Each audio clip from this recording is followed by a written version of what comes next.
Party ఫిరాయింపులకు పాల్పడిన వ్యక్తులపై BRS MLC కవిత ఆసక్తికర వ్యాఖ్యలు చేశారు. తాజా మీడియా సమావేశంలో ఆమె మాట్లాడుతూ ఉమ్మడి నిజామాబాద్ జిల్లాలో కొంతమంది నేతలు నాయకులు పార్టీని వీడడం బాధ కలిగించిందన్నారు.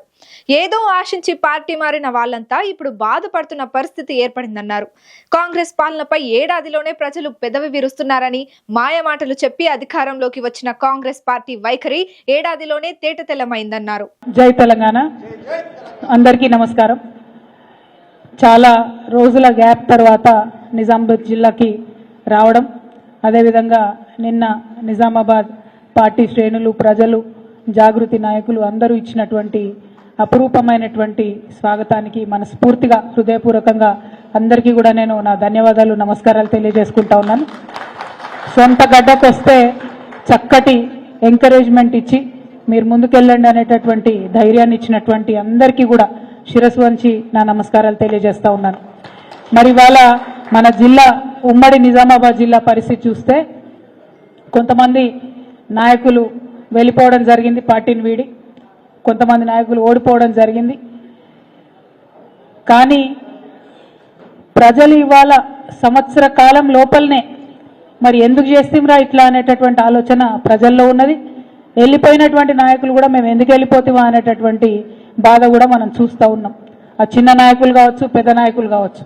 ఎందుకంటే దూరపు కొండలు నునుపన్నట్టు ఏదో కేసీఆర్ గారు 2 సార్ల మరి కన్న బిడ్డల్ని చూసుకున్నట్టుగా కళ్ళల్లో పెట్టుకొని ప్రజల్ని చూసుకుంటే మాయ మాటలు చెప్పి, గారడి మాటలు చెప్పి, అర్రాస్ పాట వాడినట్టు మీరు 2000 ఇస్తే మేము 4000 ఇస్తాం, మీరు 5000 ఇస్తే మేము 10,000 ఇస్తాం, మీరు 3000 ఇస్తే మేము 6000 ఇస్తామని చెప్పి కళ్ళబొల్లి మాటలు చెప్పి ప్రజలను మభ్యపెట్టి మోసం చేసి కేవలం 1% ఓట్లు అధికంగా మనకంటే తెచ్చుకొని ఇవాళ అధికారంలో వచ్చి కూర్చున్నటువంటి వాళ్ళు కాంగ్రెస్ పార్టీ వాళ్ళు. మరి పోనీ అధికారంలోకి వచ్చి ఏమన్నా మంచి పనులు చేస్తున్నారా? ఒకసారి మన జిల్లా పరిస్థితి ఆలోచన చేయండి. ఎట్లా అయిపోయింది మన జిల్లా పరిస్థితి? నిజామాబాద్ జిల్లా ఇవాళ ఒక అనాథలాగా మారిపోయింది. సంవత్సరం అయితే జిల్లాకు ఒక మంత్రి కూడా లేరు. ఇన్ఛార్జ్ మంత్రి ఉన్నారు, ఆయన ఎప్పుడు వస్తాడో ఎవరికి తెలియదు. ఇక మనకు ఎంపీ ఉన్నా లేనట్టే. 2 బీజేపీ ఎమ్మెల్యేలు, వాళ్ళని కొబ్బరికాయలు కొట్టనియరు, వాళ్ళని ఏం పనిచేయనియరు. కాంగ్రెస్లో ఓడిపోయినటువంటి వ్యక్తులే అన్ని అధికారిక కార్యక్రమాలకు హాజరవుతామని చెప్పి తొండి పంచాయతీ పెడుతుంటారు. మన జిల్లా నుండి ఎమ్మెల్సీగా తెలంగాణ రాష్ట్ర కాంగ్రెస్ పార్టీ అధ్యక్షులు మహేష్ కుమార్ గౌడ్ గారు ఉన్నారు. ఇంకొక పక్క జాతీయ స్థాయి నాయకులని చెప్పుకునేటటువంటి షబీర్ అలీ గారు ఉన్నారు. ఇంకొక పక్క మాజీ మంత్రివర్యులు సుదర్శన్ రెడ్డి గారు ఉన్నారు. మరి ఇంత పెద్ద పెద్ద నాయకులు ఉండి 6 నెలల నుంచి కనీసం మనకు పోలీస్ కమిషనర్ లేకపోతే ఒక్క మాట ఎవరు ఎట్లా మాట్లాడలేకపోతున్నారు? మరి మన జిల్లా ఇదివరకు ఎట్లుండే, ఇప్పుడు ఎట్లా ఉంది? ఒక్కసారి ప్రజలు ఆలోచన చేయాలి. పోలీస్ కమిషనర్ ఉండడాన్ని 6 నెలల ఎంత దారుణమైన పరిస్థితి ఇది. ఈ సంవత్సర కాలంలో ₹1 ఊర్లలోకి రాలేదు, ₹1 మున్సిపాలిటీలకు రాలేదు, ఒక్క కొత్త అభివృద్ధి కార్యక్రమం జరగలేదు, ఎక్కడ ఒక చిన్న రోడ్ వేయలేదు, ఒక తట్టెడు మట్టెత్తిపోయలేదు ఎక్కడ. ఎంత దారుణం అంటే కేసీఆర్ గారు మేడిగడ్డ నుండి ఎస్ఆర్ఎస్పీలో ప్రతిసారి మనకు మంచినీళ్ళు నింపి మన నిజామాబాద్ జిల్లా సుభిక్షంగా ఉండాలని లక్షలాది ఎకరాలకు వారు నీళ్ళు ఇచ్చారు. నిజాం సాగర్ ఏదైతే ఉందో అది మాకు అడిషనల్ ఉంటుంది వాటరు, కానీ ఎస్ఆర్ఎస్పీఏ వరదాయిని, మన జీవనం ప్రసాదించేటటువంటి వరదాయిని అని చెప్పి మనం ఎస్ఆర్ఎస్పీ నుండి ఎప్పుడు నీళ్ళు ఇచ్చేది. మరి ఈ సీజన్లో ఏమైందో రైతన్నలు ఒకసారి ఆలోచన చేయాలి. ఎస్ఆర్ఎస్పీ నుండి నీళ్ళు వచ్చినాయా? మేడిగడ్డ బాగాలేదని కేసీఆర్ని బద్నాం చేయాలనేటటువంటి ఒక పిచ్చి ప్రయత్నంతో ఎస్ఆర్ఎస్పీని నింపకుండా ఎండబెట్టినటువంటి పరిస్థితి ఇవాళ రైతులకు కనపడతా ఉంది, జిల్లాలో ఉన్నది. మరి ఈ విషయాన్ని ఒక్కసారి ప్రజలు గమనించాలని నేను కోరుతా ఉన్నా. మరి ఇవాళ రైతులకు కేవలం ఎలక్షన్ కాగానే ఏదైతే కేసీఆర్ సార్ దాచిపెట్టిండో 17,000 కోట్లు, ఆ ఒక్క తడవ మాత్రం రైతు బంధు ఇచ్చిరు తప్పితే ఇంతవరకు మళ్ళీ రైతు బంధు సోయలేదు, రైతు బంధు జోలి లేదు, మాట లేదు. ఇంకా నిన్నగాక మొన్న మన డిప్యూటీ సీఎం గారు బట్టి విక్రమార్క గారు మాట ఇచ్చిండు. ఏమని? రైతు కూలీలకు ఇస్తాం, రైతులకే కాదు రైతు కూలీలకు ఇస్తాం, 28వ తారీఖు నాడు ఇగో పడ్డాయి 6,000 ప్రతి ఒక్కరి అకౌంట్లో అని చెప్పారు. పడ్డాయని ఎవరికన్నా? రాష్ట్రంలో ₹1 ఎవరికి రాలే. భూమి ఉన్నోడికి లేదు పైసలు, భూమి లేనోడికి లేదు. మాటలు చెప్పుడు తప్పితే వేరే చేసిందేం లేదు. అటువంటి పరిస్థితిని ఇవాళ మనం ఇక్కడ గమనిస్తూ ఉన్నాం. మరిగా మన జిల్లాకు సంబంధించి ఇప్పటి వరకు కూడా మనం కేసీఆర్ గారి హయాంలో ఇచ్చినటువంటి పథకాలు, ఆ నిధులు, ఆ ప్రాజెక్టులు, ఆ రోడ్లు అవే పనులు చేస్తున్నారు తప్పితే ఇంకొక కొత్త పనిదేలే, ఇంకొక కొత్త ప్రాజెక్టు దేలే. తెచ్చుకునేటటువంటి ఆలోచన మరి ఇక్కడ ఉన్నటువంటి గెలిచినటువంటి ఎమ్మెల్యేలకు కూడా ఉన్నట్టుగా కనబడతలేదు. మరి వాళ్ళ కాంగ్రెస్ పార్టీ అధికారంలో ఉంటే ఎందుకు పోయి అడుగుతలేరు మరి పెండింగ్ పనుల గురించి, ఎందుకు పోయి అడుగుతలేరు ఈ పెండింగ్ ప్రాజెక్టుల గురించి? బీఆర్ఎస్ పార్టీ మొదలుపెట్టినటువంటి అనేక కార్యక్రమాలు ఉన్నాయి, వాటిని ఎందుకు మీరు ముందుకు తీసుకొని పోతలేరని ఈ సందర్భంగా మేము ఇక్కడ గెలిచినటువంటి నాయకులందరినీ కూడా ప్రశ్నిస్తూ ఉన్నాం. మొత్తం నిజామాబాద్లో అండర్ గ్రౌండ్ డ్రైనేజీని సరి చేసుకోవడానికి అనేక కార్యక్రమాలు చేసినాం మనం. ఆల్మోస్ట్ 95% వర్క్స్ ఫినిష్ అయినాయి. మరి దాని జోలేంటిది, దాని పరిస్థితి ఏంటిదంటే చెప్పేటోళ్ళు లేరు, అడిగేటోళ్ళు లేరు. ఎందుకంటే ఇక్కడ కాంగ్రెస్ పార్టీలో ఓడిపోయిన షబ్బీర్ అలీ గారు మన జిల్లాకు రాడు, ఆయనకు మనతో పట్టి లేదు, మన పట్టణం మీద ఆలోచన లేదు. ఇక్కడ గెలిచినటువంటి బీజేపీ నాయకుడు మరి ఆయన ఎప్పుడు అడిగినరో ఎవరిని అడిగినరో అన్నటువంటి విషయం ప్రజలకైతే ఇంతవరకు అర్థమైతలేదు. మరి అటువంటి పరిస్థితుల్లో జిల్లా ఉన్నది. ఇవాళ జిల్లాకు ఒక కమిషనర్ లేకపోతే క్రైమ్ రేట్ ఆల్మోస్ట్ 10% పెరిగింది. ఇవాళ ఎంత దారుణం అంటే తెలంగాణ మొత్తంలో ప్రతి 3 గంటలకు ఒక అత్యాచారం జరుగుతున్నది మహిళల మీద, ప్రతి 5 గంటలకు ఒక మహిళ కిడ్నాప్ అవుతుంది ఇవాళ తెలంగాణలో. వరకట్నపు చావులు, వేధింపులు లెక్కలేనన్ని పరిస్థితులు జరుగుతూ ఉన్నాయి.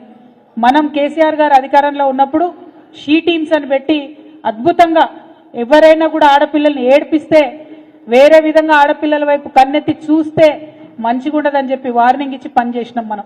ఇవాళ ఏం జరిగింది? సంవత్సర కాలంలో పోలీసులు కాంగ్రెస్ నాయకుల చుట్టూ తిరగడం తప్పితే, కాంగ్రెస్ నాయకులు చేసే అక్రమాలకు అండగా నిలవడం తప్పితే మరి వారిని ఏమి చేయనీయకుండా ఈ నాయకులు పనిచేస్తూ ఉన్నటువంటి సందర్భం చూస్తున్నాం. ఇదివరకు పోలీసులు అంటే పీపుల్ ఫ్రెండ్లీ పోలీసు ఉండే, ఇవాళ పోలీసులు అంటే ఓన్లీ కాంగ్రెస్ ఫ్రెండ్లీ పోలీసు లెక్క తయారైనటువంటి పరిస్థితి ఉన్నది. ఎంత దారుణంగా మనకు ఇవాళ క్రైమ్ రేట్ పెరిగిందన్న విషయం చూస్తుంటే నిజంగా ఎట్లుండే నా తెలంగాణ, ఎట్లయిపోయింది నా తెలంగాణ అని బాధ అవుతున్నది. ఎందుకంటే తెలంగాణలో ఆడపిల్లలు బాగుండాలి, సుభిక్షంగా ఉండాలని కేసీఆర్ గారు అనేకమైన కార్యక్రమాలు తీసుకున్నారు.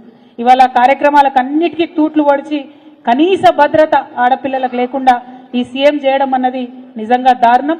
మేము సీఎం రేవంత్ రెడ్డి గారిని ప్రశ్నిస్తూ ఉన్నాం, ఆడపిల్లల భద్రత విషయంలో మీరు ప్రత్యేక సమీక్ష పెట్టండి. ఇది వాస్తవమేనా? మొన్న మీ డీజీపీ గారు ఇచ్చినటువంటి లెక్కలే మేము చెప్తా ఉన్నాం. డీజీపీ గారు ఏం చెప్పిండ్రు? ఈ రాష్ట్రంలో 9.87% కేసులు పెరిగినాయి. మొత్తం ఈ ఏడాదిలో 2,34,158 కేసులు నమోదైనాయి. అందులో దాదాపుగా 3,000 అంటే 2,945 అత్యాచారాల కేసులు, అట్లనే మొత్తం మహిళలపై దాడులు, వేధింపులు ఇవన్నీ కలుపుకుంటే 19,922 కేసులు అయినాయి మహిళల మీద. అంటే ఎంత భయంకరమైన పరిస్థితి ఉందో ఒక్కసారి మనం ఆలోచించుకోవాలి. ఇలా లేనిది లేదు, అత్యంత దారుణంగా ఉన్నటువంటి పరిస్థితి. ఇంకా ఘోరం ఏంటంటే ఆనాడు మనం కేసులైతే వాళ్ళకి శిక్ష పడేలాగా చూసేది, ఇవాళ శిక్ష రేటు కూడా, కన్విక్షన్ రేటు కూడా చాలా తగ్గిపోయినటువంటి పరిస్థితి. ఒక పక్క నేరాలు పెరిగినాయి, ఇంకొక పక్క కన్విక్షన్ రేటు తగ్గిపోయింది. మరి ఈ విషయాల్ని గౌరవ ముఖ్యమంత్రి గారు చాలా సీరియస్గా తీసుకొని మహిళా భద్రత విషయంలో ఈ రాష్ట్రంలో తప్పకుండా సమీక్ష జరపాలని చెప్పి మేము డిమాండ్ చేస్తూ ఉన్నాం. మనం బీఆర్ఎస్ పార్టీ అధికారంలో ఉన్నప్పుడు గత ఏడాది 39,371 మందికి శిక్షలు పడేలాగా చేస్తే ఈసారి 28,000 మందికి మాత్రమే శిక్ష పడ్డది. అంటే పెరిగినటువంటి క్రైమ్ రేట్ కాకుండా అత్యంత తక్కువగా ఈ కన్విక్షన్ రేట్ ఉండడం అనేది మరి పోలీసులు పటిష్టంగా కేసుల నిర్మాణం చేస్తలేరు అనడానికి డైరెక్ట్ ఉదాహరణ. కాబట్టి నేను గౌరవ ముఖ్యమంత్రి గారిని నిజామాబాద్ జిల్లా నుండి మా ఆడబిడ్డల తరఫున రిక్వెస్ట్ చేస్తూ ఉన్నాను, మహిళా భద్రత మీద తప్పకుండా ముఖ్యమంత్రి గారు సమీక్ష చేయాలి, ఈ రాష్ట్రంలోని మహిళలకు ఒక కాన్ఫిడెన్స్ ఇవ్వాలని చెప్పి నేను కోరుతా ఉన్నాను. అదేవిధంగా మరి వాళ్ళ నాయకుడు రాహుల్ గాంధీ గారు రాజ్యాంగము, ప్రజాస్వామ్యం అని చెప్పి పొద్దున్న లేస్తే ఒక కాన్స్టిట్యూషన్ కాపీ పట్టుకొని తిరుగుతూ ఉంటాడు ఆయన. కానీ ఇక్కడ ఈ ముఖ్యమంత్రి గారు మరి అదే రాజ్యాంగానికి, అదే ప్రజాస్వామ్యానికి తూట్లు పొడిచే విధంగా వ్యవహరిస్తున్నటువంటి తీరుని రాహుల్ గాంధీ గారు గమనించాలి. అది ఏదన్నా కావచ్చు, ఉల్టా పుల్టా కేసులు పెట్టుడు కావచ్చు, తెలంగాణ ప్రజలకు, ప్రజల మనోభావాలకు వ్యతిరేకంగా తెలంగాణ తల్లి విగ్రహం మార్చడం కావచ్చు, జిల్లాలను పట్టించుకోకపోవడం కావచ్చు, అనేక రకమైనటువంటి కార్యక్రమాలు ఇవాళ ప్రజాస్వామ్యాన్ని పక్కదోవ పట్టించేటి జరుగుతున్నాయి. ఎన్నడూ లేదు కేసీఆర్ గారి పాలనలో 2 పెద్ద పెద్ద ఎన్కౌంటర్లు ఇవాళ ఇక్కడ జరిగినాయి.